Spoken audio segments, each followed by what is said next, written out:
All right, all right, all right. How's it going? How's it going?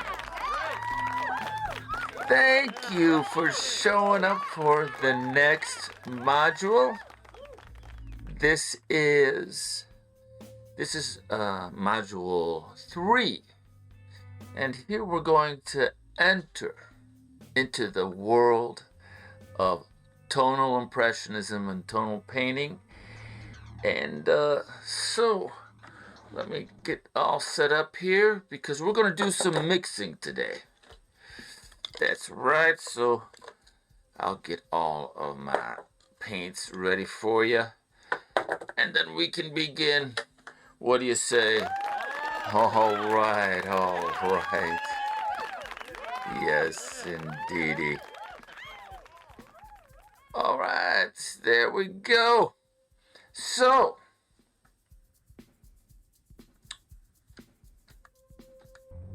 this is a very, very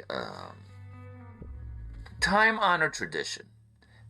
You're about to enter into the world of tonal painting, tonal expressionism, which is the foundation of the realistic method.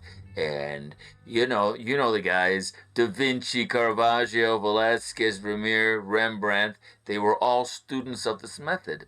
And it's been passed down through the ages, and now it's reemerged in discourse for you. And yes, those are my paintings studying the old masters. And like I said before, it's a 500-year-old technique. It's rooted in art history, scientific fact, realistic tradition. The classical artist painting method is, in fact, and yes, I did take that picture. Thank you, thank you. I suck at taking pictures with my phone. You know those people that they can just snap a picture and it's like, could be in a gallery somewhere. That's like one of the very few pictures I took that I actually like. Anyways, so let's do a brief history. Middle Ages, scary Jesus, the Danny DeVito, Joe Pesci looking Jesus, right? Egg tempera. They didn't know anything about tone or depth of field, and so they painted this to depict Jesus as a small adult, to illustrate the notion that Jesus came to earth as the King of Kings to save souls corrupted by original sin and destined for an eternity in hell. Yeah, that's right. Gee, yeah, I know. And so then when the Renaissance came and Caravaggio kind of spearheaded painting the Jesus like a little baby, right? So he had this sort of weaponization of the Christianity. It's like scary Jesus. And then, like today, the internet is filled with cute puppy dogs and cats and images that make your heart sort of go, oh. So now they started painting Jesus like, oh, cute little baby Jesus with the baby cheeks. And so instead of having this fear, right, the energies in your gut, your heart kind of resonates. And this was huge. It was nothing less than an overthrow of a political and religious revolution. It helped overthrow a narrative designed to create subjugation and fear. It called into question the divine right of kings and changed the world forever. And then comes modern art, and you've got the Picasso and the Duchamp's toilet, and some declared the death of realistic painting because of the advent of photography. Well, there's a group of painters that were very, very opposed to this modern art movement. One of them was this artist called Max Meldrum, and he didn't think abstract expressionism was just bad art. He thought it was decadent. And for over a decade in France, he studied in the Louvre. He was a Scottish guy whose family had emigrated to Australia, so he was hanging out in Paris till like World War I kicked off. Then hightailed it back to Meldrum, but he had a wife that he married in France, so he had roots in Paris. He meets this guy Joseph Allworthy in Paris, And then Joseph Allworthy is from Chicago. I'm from Chicago, right? And so Allworthy says about Meldrum, their meeting. I was fortunate enough to study with a man from that time on. My work steadily, my work went steadily forward in goodness and quality. Okay, and so Meldrum writes this book in the 1950s, and Google Books refers to this book as publication, which is the most outstanding book on the craft of painting yet published. All right, and by a master craftsman and a painter who was recently named in America the greatest living artist. All right, and so 2001 comes around. David Hockney publishes Secret Knowledge, rediscovering the lost techniques of the old masters, and then in 2011 they published the study that shows how the brain lights up when it sees a face. So you put that all together and you get the classical artist painting method for executives. Okay, where's my claps? There they are. All right. So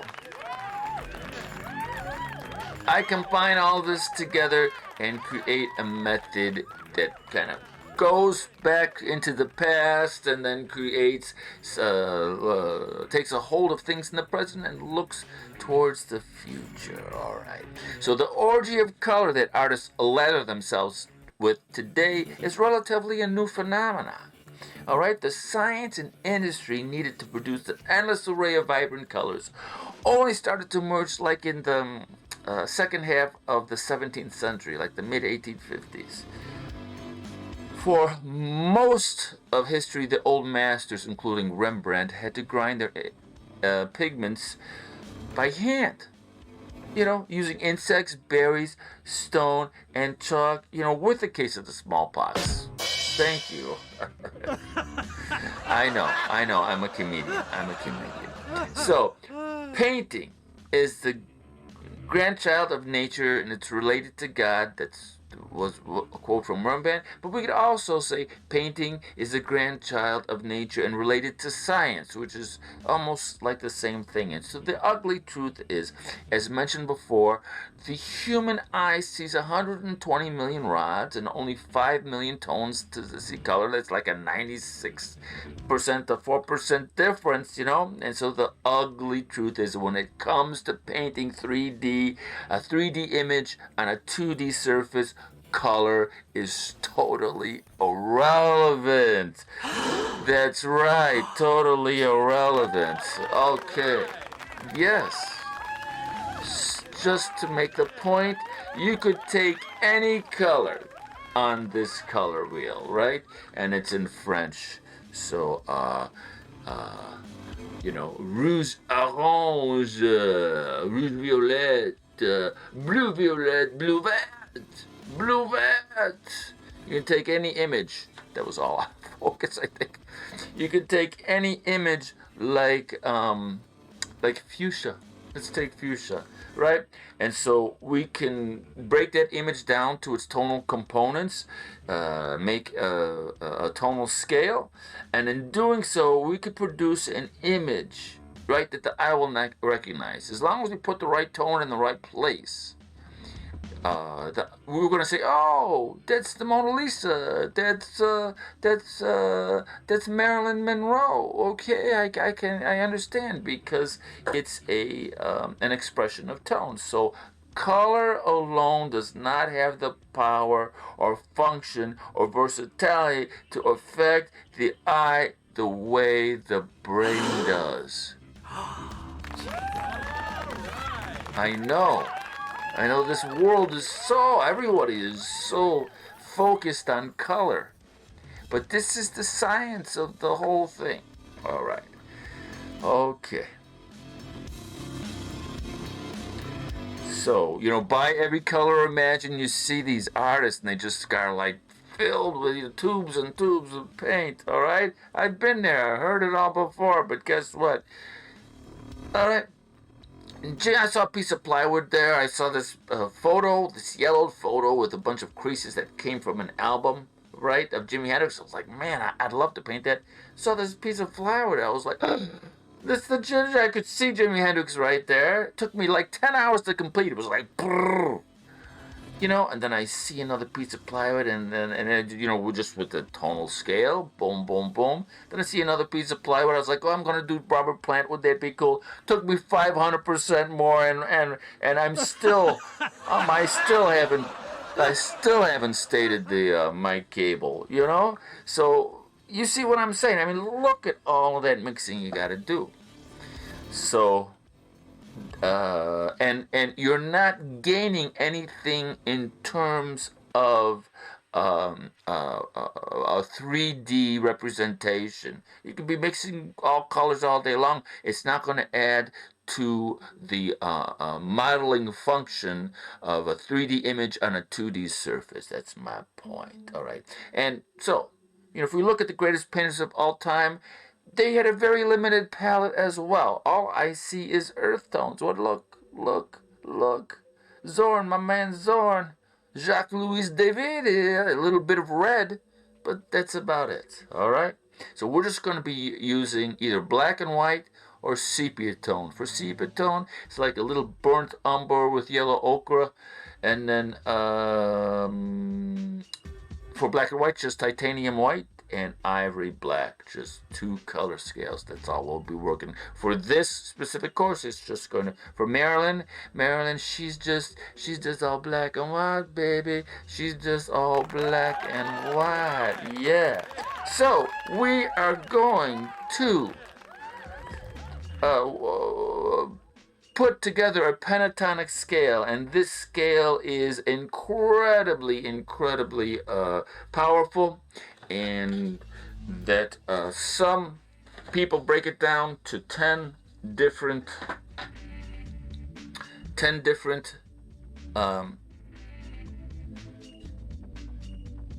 scales, 10 different values. We're only going to go 5. I found that it goes quicker. All right, you only got 5 choices. So, drum roll, please. Drum roll. I got a drum roll here somewhere. Thank you. I like to use the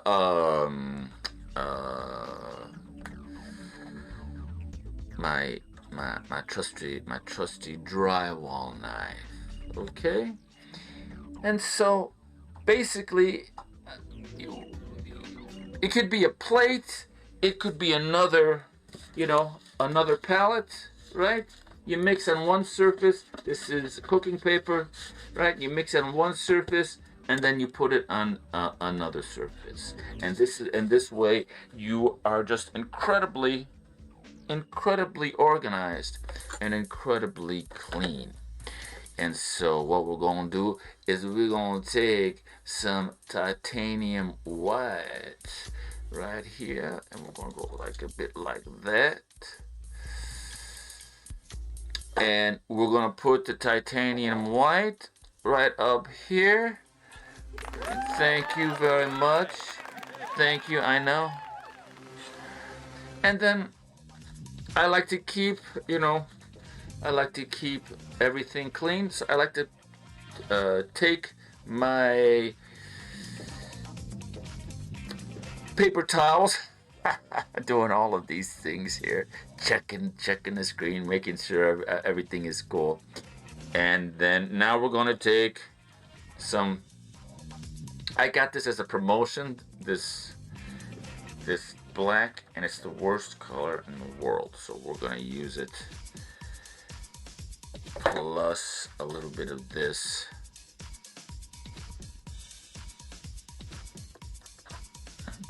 It's I don't know, just not happy with this product. So we're gonna mix it up here, and then we're gonna put right here, we're gonna put that right there. That's a whole lot of black. We don't need black. All right, so our job is to get into the middle. We want a middle tone. And so this is just like a little bit lighter than the middle tone, and so that middle tone looks something like that, right there, that color. So if you squint your eyes, you can see that this knife is really more like this tone, but we're pretty close, right? We're just over here. It's not like this, and it's not like that. So we just got to get a little darker than that. Or if you squint your eyes, right? If you squint your eyes, that mid-tone is the palette. The medium oak that I have in my hand as the palette is kind of like value number 4 here. So I don't know if you can see. Anyways. So what we're gonna do is we're gonna go through it, and so we take like part of that, and then we take just, I don't know, maybe a third, a quarter, and we get it on. We get our mix on. And different pigments have different power, different paints have different quality, and so you just have to get to know your paint. And so you can use sort of the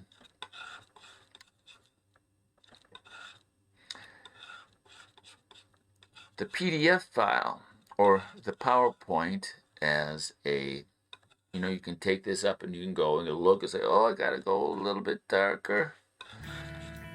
And I think we're pretty close. I think we can go just a touch darker.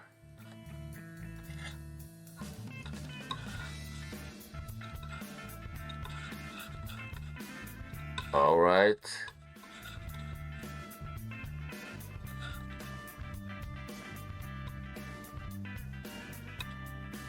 Okay, I think we're good.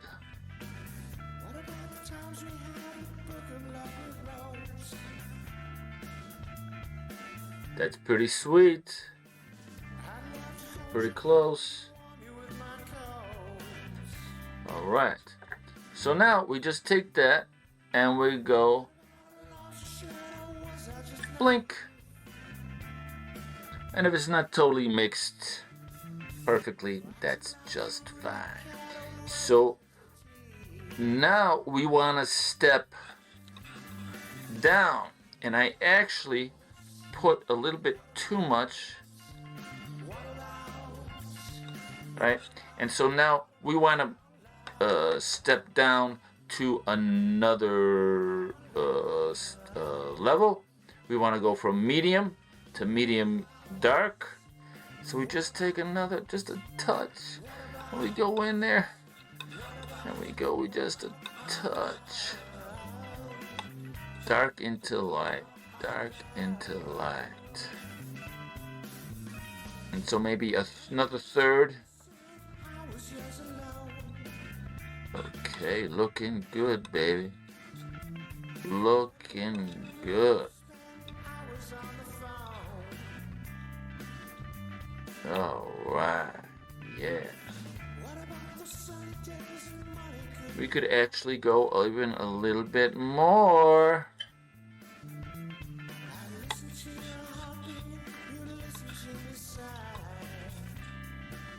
All right. Good, perfect. Perfecto. And then, check it with your, oops. Sorry. Getting all involved in the mixing. So we did place the mixture on your palette knife or any, right? So we talked about that. Squint your eyes, and then, right? So your paint, your gravel knife or your plate. So now here we are at this, so you can take a look, put it up to your PDF or to your screen there to check. So now we're going from here to here, and we're going from here now, and we can take pretty much all of it. And we're gonna go there. Oh, that's pretty. And now we want to step down. So we're just gonna take, right, all of this and try to consolidate it, right? And just we're gonna go to take, boom. Oh. You see how powerful the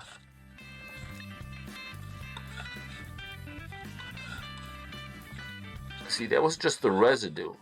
And so what we want is more white. And I just did what I told you not to do. I put the white into the dark. There we go. There we go. That's a nice upper mid. What would you say? I'd say that's a value 8. So we want to be value 8, value 9, somewhere around there. Squint your eyes. Yeah, that's a nice. Okay. So this is a very important moment. Do you know why? Very important moment. Because right now, after we just did that right there, what was that, about 10 minutes? 7 minutes? Well, guess what? We are done mixing. Oh, that's right, baby. We're done mixing. All right. All right. So, isn't that cool? And so take about, so we just talked about that. There we go. We just got our number 7 or our upper mid there finished. And then all we gotta do, watch this. All we gotta do is go bloop, bloop. We don't even have to. We just gotta go watch. We gotta go. Oh, from the tube, baby. Oh! That's how we're talking. And I still have some here. So it's got a little bit of residue of this and that. And watch. Look. Alright.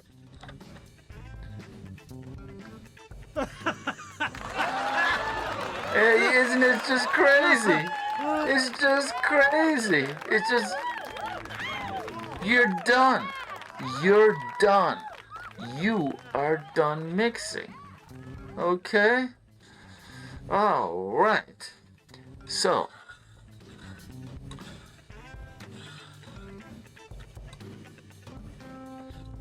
watch this as well.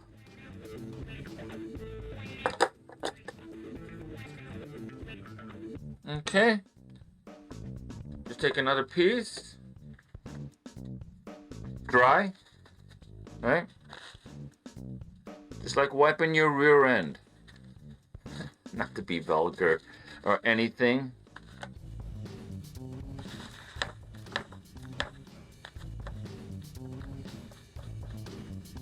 Okay.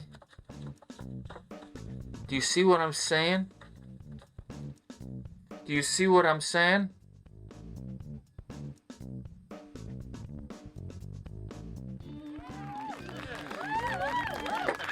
Okay. You are done. You're clean. You are loving it. Look at that. See that? It's better than wiping your rear end. It's cleaner. It's cleaner. Okay. And then, you know, you might have a little bit of paint here and there. And that's what, and so, see, we're saving trees. We're not using tons and tons. And I'm dipping it there in the white spirit. So, there we are. So right there, this setup, this tonal setup is how the old masters, I'm going to go all the way back to, is how the old masters set up their palettes. Where are we? I'm going all the way back. There we go. Right? Just, do you see it? Except they're using earth tones, we're using black and white. So their base is yellow, brown. This is just titanium white out of black, people. All right. So that's the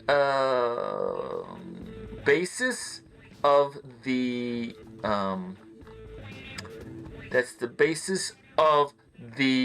tonal painting method.